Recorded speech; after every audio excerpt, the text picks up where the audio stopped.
नमस्कार बच्चों, आज की कक्षा में आपका स्वागत है। आज के कार्यपत्रक 26 में हम हमारे आसपास की ठोस आकृतियों के विषय में बात करेंगे और ये बहुत ही इंटरेस्टिंग वर्कशीट है आज की। सही और गलत बताने है पहले आपको पूर्व ज्ञान पे हम कुछ जानकारी ले लेते हैं। कितना ध्यान है देखिएगा थोड़ा से। जैसे पहला प्रश्न है, एक वृत्त। वृत्त कैसा होता है? ऐसा होता है। एक वर्ग, एक त्रिभुज, एक आयत, ये सब कैसी आकृतियाँ हैं? समतल आकृति के उदाहरण है। ये सब समतल आकृति के उदाहरण है, तो इसमें आ जाएगा ट्रू, सही। सेकंड है, बेलन एक द्विमीय आकृति है और त्रिभुज एक त्रिमीय आकृति है। द्विमीय यानी 2D। बेलन एक 2D आकृति है, ये गलत है। बेलन एक 3D आकृति है और त्रिभुज एक 2D आकृति है, तो ये गलत लिखा गया है, फॉल्स। हम इसको कर देंगे फॉल्स। थर्ड पार्ट देखिए, किसी ठोस के अगर ये यहाँ पर 3D होता ना, त्रिमीय, और ये द्विमीय होता, तब ये सही हो जाता। इन्होंने उल्टा लिख दिया है। अच्छा, आगे, किसी ठोस के तिर्यक चित्र के माप समानुपात में रखे जाते हैं। किसी ठोस के तिर्यक चित्र कैसे होते हैं? जैसे ये हम बनाते हैं ना, ज़्यादातर ये ब्लैक बोर्ड पे जो दिखाते हैं, ये सब हमारे समानुपात में होते हैं। ये पूरा एग्जैक्ट माप से नहीं होता, तो हम बोलेंगे हाँ ये सही बात है। ठीक है, आपको पिछली बार एक बनाने को भी दिया गया था, आपको एक आकृति बनानी थी, है ना। एक ठोस आकृति जिसका कोई चीज़ नहीं है, गोला होती है। जिसका कोई चीज़ नहीं, जिसका कोई शीर्ष नहीं है, ये चीज़ नहीं है, गलत लिखा है, यहाँ पे शीर्ष होना चाहिए। एक ठोस आकृति जिसका कोई शीर्ष नहीं है, गोला होता है। जैसे ये गोला है, इसका कोई शीर्ष नहीं होता, तो ये आ जाएगा ट्रू।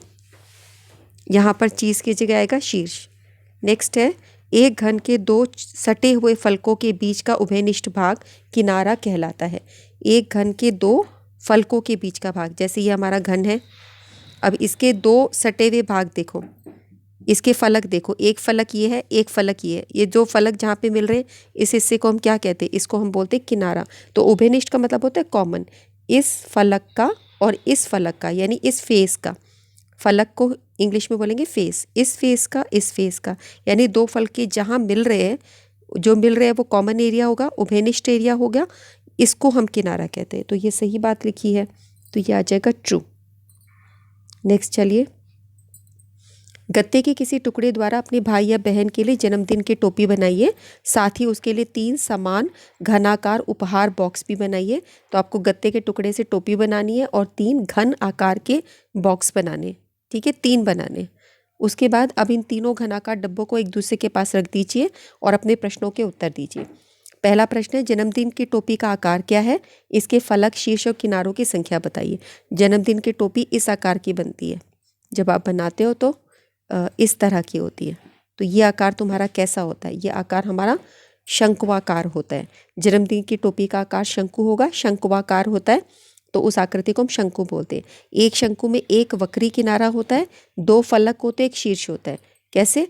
जैसे ये जो है तुम्हारा एक फलक ये हुआ फ्लैट वाला, हाँ, सर्कल का जो बना रहता है वृत्त जैसा, और एक तुम्हारा ये रहता है दूसरा वक्री है, तो 2 इसके फलक है। और किनारा क्या रहेगा? किनारा यही रहेगा जहाँ पे 2 फलक मिलते हैं उसे किनारा बोलते हैं। तो एक वक्री किनारा है और एक शीर्ष है इसका, ठीक है। तो एक शीर्ष हुआ, एक शीर्ष हुआ, 2 फलक हुए, फलक ये हो गए, और जहाँ पे फलक मिलते हैं जो ये वाली लाइन है, ये इसका किनारा कहलाती है। तो वो एक वक्रीय किनारा हुआ। ठीक है बच्चों, ये समझ आए कैसे लिखा है? पिछली वर्कशीट्स में भी हमने इस पे बात की थी। ओके, अब इन्होंने बोला है, जिन घनाकार डब्बों को आपने ज़मीन पे रखा है, ज़मीन पे डब्बे रखे थे, उन्हें ध्यान से देखो और प्रत्येक डब्बे के कितने फलक आप देख पा रहे हो उसकी संख्या लिखो। तो जो हमारे डब्बे होते हैं घनाकार, इस तरीके के होते हैं। अब हम देखें इसमें कितने हमें नज़र आ रहे हैं फेस। तो देखो, एक ये सामने वाला, एक इसके पीछे वाला, एक ऊपर वाला, एक नीचे वाला, एक साइड वाला इधर, एक साइड वाला इधर। तो कितने हो गए? 1 2 3 4 5 6। हम देख रहे हैं एक ये, एक पीछे वाला, साइड के 2 और 2 ये ऊपर नीचे। आपके कमरे में आप देखो आप कितने इसके फलक हैं। तो वही आपके कमरे जो होते हैं घन या घनाभाकार का होते हैं, इन सब में 6 फलक होते हैं। तो एक घन के 6 फलक होते हैं। अब इन्होंने बोला इनको सबको इकट्ठे रख दो, ये बोला था ना। तो जब हमने इनको प्रत्येक को इकट्ठे रखा तो हमें क्या प्राप्त हुआ? जिन घनाकार डब्बों को हमने ज़मीन पे रखा है, ध्यान से देखिए, प्रत्येक डब्बे के कितने फलक है? 6 फलक है, उसकी संख्या लिख दो। और उन्होंने बोला था तीनों डब्बों को एक दूसरे के पास रख दीजिए, ठीक है। तो हम जब इन तीनों डब्बों को एक दूसरे के पास रख देते हैं, तो जैसे हम इनको एकदम पास पास रख देंगे ऐसे, ठीक है, अब हमने इसको पास रखा, तो अब तुम्हें कैसी आकृति प्राप्त हो रही है बच्चों? अच्छे से ज्वाइन कर देते हैं। अब देखो ये कैसी आकृति है, ये इसी के जैसी लग रही है। जब हम इन तीन घनों को मिला देते हैं तो हमें एक घनाभ आकार आकृति प्राप्त होती है। अच्छा, अब हमारा अगला प्रश्न है कि आप अपनी पुस्तक पर, आपकी पुस्तक पर एक जलता हुआ बल्ब बिल्कुल सीधा रखा है, ऐसा आप घर पे स्टडी टेबल रख के पढ़ते हैं ना। इस प्रकार प्राप्त होने वाली छाया की आकृति के नाम लिखिए कि कैसी आकृति मिलेगी।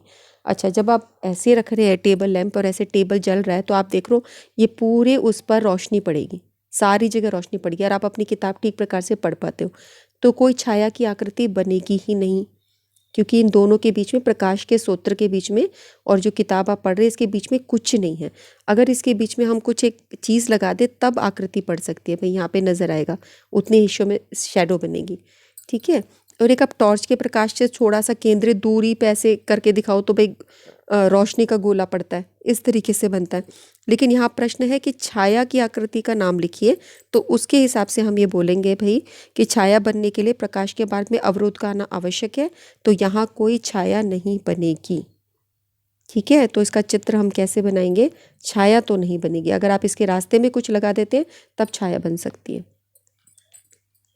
अगला प्रश्न है, नीचे दिए गए चित्र का ऊपरी भाग, पार्श्व भाग और सामने का चित्र। अब जैसे एक कार नज़र आ रही है, इसको हम ऊपर से देखेंगे, आप इसको देखिए, कार नीचे खड़ी, आप ऊपर से देख रहे हो तो ऊपर का हिस्सा इतना नज़र आता है ऐसा। और अगर आप पार्श्व देखते हो तो पार्श्व का मतलब हुआ इस साइड से, ये कार ऐसा नज़र आएगा, ऐसे करके ये साइड का नज़र आएगा। और सामने का चित्र, कार को यहाँ से देखना, तो ये कैसे नज़र आएंगे हम इसको देखते हैं। देखो ऊपर से देख रहे हो, 8वीं 9वीं मंजिल से कार को देखोगे तो ये टॉप में ऐसे नज़र आती है, बस पहिया वैया सब उसके अंदर सब में नीचे छुप जाता है, तो ये टॉप व्यू में ऊपरी भाग का चित्र होता है। सामने से देखते हो तो ये कार जैसे तुम्हारा ऑटो जैसा ज़्यादा दिखाई दे रहा है, कार के जैसा चित्र सामने से कैसे दिखेगा, और साइड व्यू में कार ऐसे नज़र आएगी। ओके, नेक्स्ट देखिए, यहाँ एक पासे का जाल दिखाया गया है, इसे देखकर निम्न प्रश्नों के उत्तर दीजिए। तो पासा आप खेलते हो, सांप सीढ़ी के अंदर इस्तेमाल करते हो, तो तुम ये उसको देखो आज और फिर ये प्रश्नों के उत्तर दो। 5 के सामने यहाँ पर बी पे 2 लिखा होगा, और इधर मैं इधर लिख देती हूँ 2 लिखा होगा बी की जगह, और सी पे लिखा होगा 4, और यहाँ पर होगा ए की जगह 5 होगा।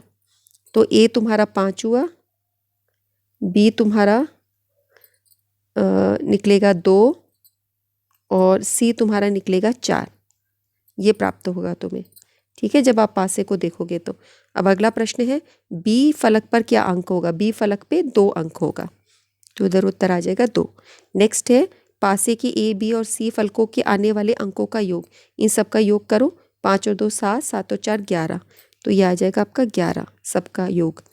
पासे के विपरीत फलकों पर आने वाले योग अंकों का योग, विपरीत फलक पर जो अंक आते हैं उसका जोड़। अब आप देखो ये 5 और 2 7, 3 और 4 7, 5 और 2 7, तो जो अपोजिट वाले जो फलक होते हैं उनको तुम ऐड करते हो तो 7 आता है। इसी तरह जहाँ 6 लिखा होता है उसके सामने वाला 1 होता है, ऐसे होता है। पासों को आप देखना और फिर देखना ये करेक्ट करा है हमने। कमेंट सेक्शन में कमेंट लिखो, क्या तुमने पहले कभी ये सोचा था कि अपोजिट वाले फलकों पर कैसा जोड़ रहता है? तो कोविड के संदर्भ में एक आपके लिए संदेश है, आप इसका ध्यान ज़रूर रखें कि कोविड-19 के विरुद्ध लड़ाई में सुरक्षित रहने के लिए मास्क ज़रूर पहनना है। और वीडियो आपको कैसा लगा आप बताइए, शेयर कीजिए अपने फ्रेंड्स के साथ में, लाइक कीजिए वीडियो को, और अपने कमेंट ज़रूर लिखें बच्चों, और अपना ज़रूर ध्यान रखें और इन्जॉय करें। क्रिसमस फेस्टिवल आ रहा है 25 तारीख को, enjoy the Christmas festival and do take care of yourself. Okay children, bye bye.